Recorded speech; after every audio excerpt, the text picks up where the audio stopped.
রাসূলুল্লাহ সাল্লাল্লাহু আলাইহি ওয়াসাল্লাম একদিন বললেন, যে ব্যক্তি কুল হু আল্লাহু আহাদ এই সূরাটাকে 10 বার পড়বে, যে ব্যক্তি এই সূরাটাকে 10 বার পড়বে, আল্লাহ তাআলা তার জন্য জান্নাতে একটা প্রাসাদ নির্মাণ করবেন।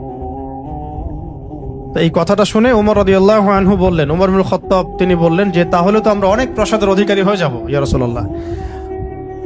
তার উদ্দেশ্য ছিল এটা, যদি আমি 20 বার পড়ি ইয়া রাসূলুল্লাহ, তাহলে নবীজি বললেন তাহলে দুইটা প্রাসাদ, যদি 30 বার পড়ি তা 3টা প্রাসাদ।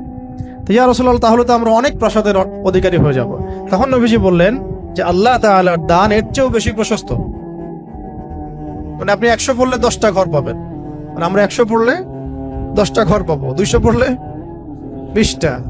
এইভাবেই আল্লাহ পাকের দান আরো প্রশস্ত। আর যে হাদিসটার কথা আমি বললাম, যেটা আমি আজকে আপনাদের জন্য এটা রেডি করতে গিয়ে জেনেছি আর কি, এটা আমার আগে জানা ছিল না।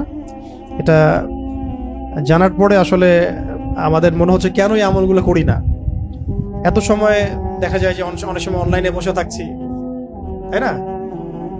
অনেক সময় এমনি বসে আছি জিকির ছাড়া, তো গাড়িতে যাওয়া আসা হচ্ছে, ওই সময় বসে আছি, কোনো কাজ নাই, এমন অনেক সময় হয় না?